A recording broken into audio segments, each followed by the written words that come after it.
Hey guys, Norm over here, and I've got Brandon, I've got Nick over here. Hey. And you guys have asked us to do some kind of geeky stuff, talk about, you know, the little differences in some of these guitars.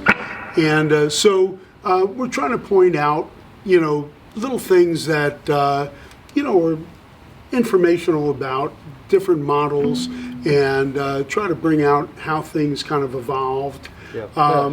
You know, what Brandon is holding right over here is a first-year Telecaster Thinline. So what it is, it has the single-coil, regular Telecaster pickups and the F-hole, so it's semi-hollow. Yeah, you can solid block down this there, is hollow on the sides. first year. What's kind of cool about this is a maple cap. Yeah. Not a maple neck.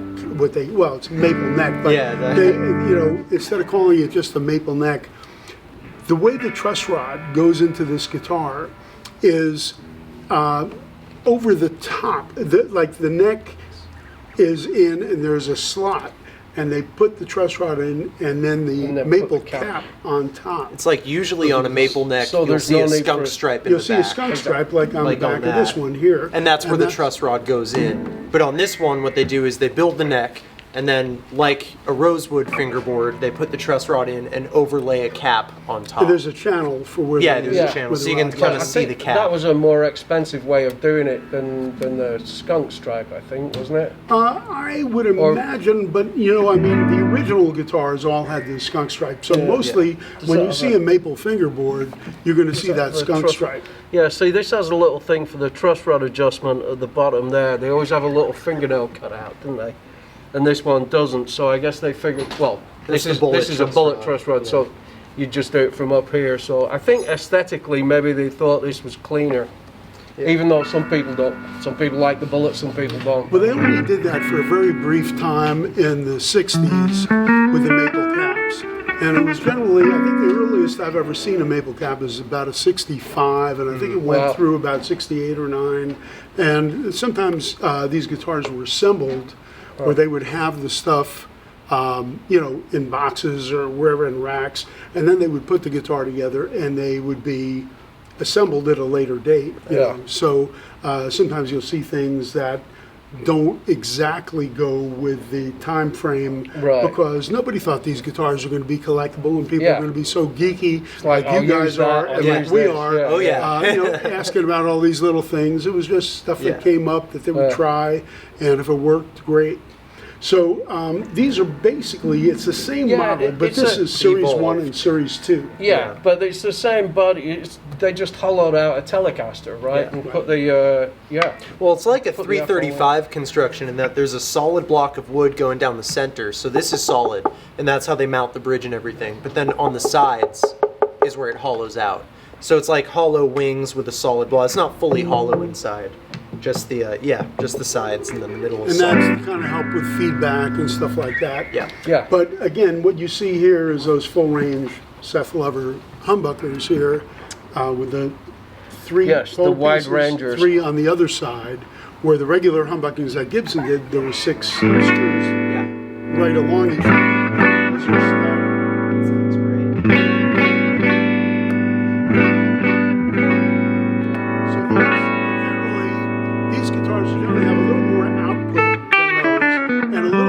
Sounding, but this is more of the traditional Tele sound.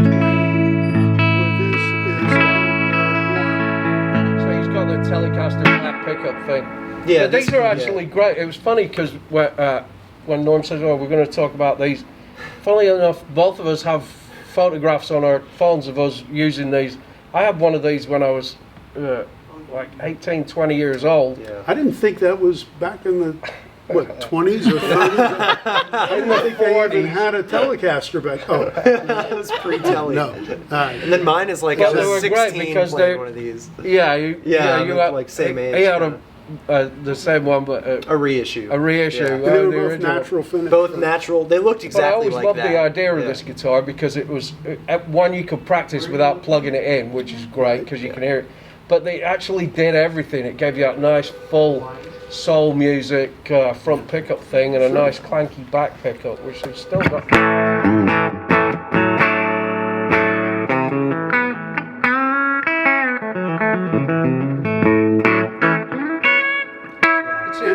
Telecaster enough for. Yeah, and get the this job guitar, again, the truss rod is down at the bottom, like the here. earlier Fenders. This one is the bullet rod up here, Yeah. you know, adjustable there. Yeah, it's cool. And they kind of started transitioning to all those wide range humbuckers in 72, which this is a 72. So these are both first year guitars for the respective models. Series 1 came out in 68, and then 72 they switched to Series 2. So of course, this is a 3-bolt. And this with is a a bullet, 4. And this is a 4. Yeah, 4-bolt. And I believe those are both ash bodies, you know, really have that kind of grain that you can notice almost looks like oak or something. Yeah. And yeah, it this, does. real important, the strings go through the body, so you get a nice, good sustain to the whole thing. Yeah, you do. One other difference too, this one actually has 3 saddles on it, kind of more traditional Telecaster construction. 2 is strings 3, on one saddle. 2 strings per saddle, whereas this one has 6 individual saddles, so you can adjust the intonation of every string individually on that one. And on this one, it's a little more of a balancing act, but this is like the traditional Tele construction, so. So could you play something together on here? You guys were doing It's All in the Game by Tommy Well, he was Edwards. doing it. I was That's I'm right. making What were you stuff doing? up over Were you it. even in the I'm in my own head. I don't know. I'm just He Yeah, plays, that's he all plays in right. all the keys, just not necessarily at the right time. That's my job, just to bamboozle the kids. Yeah. There's only 12 notes, but sometimes I play all of them at some once. foreign scale or something.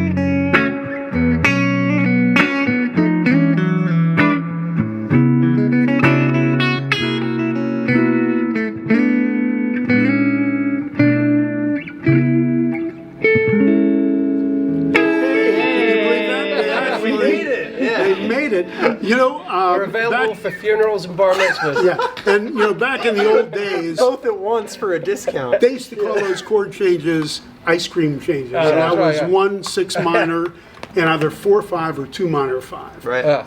And 2, 5, for you 1. guys who don't understand what I'm talking about, you'll never get it. There's no hope.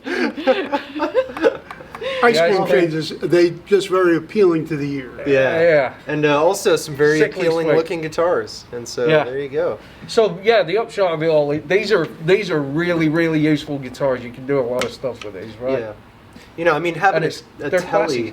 Teles are known for like the twang and the high end stuff, but hollowing it out adds a little warmth and low end. And then obviously adding humbuckers adds even more warmth and low end. So it's kind of a nice combination. Teles are always like the simple machines, very little to go wrong. Yeah.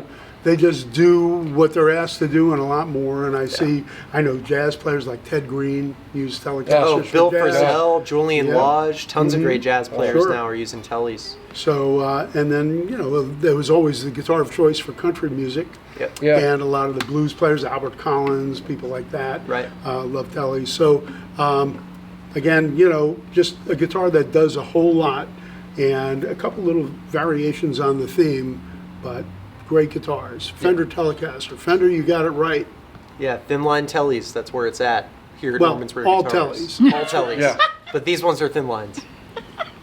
We got it right now. Was that That was great. That was great. That For was more great. information on your guitar, tune in next week. Yeah. All right. We'll Thank try you to guys. get it right. Thank you guys. Love you guys. That was great. Awesome.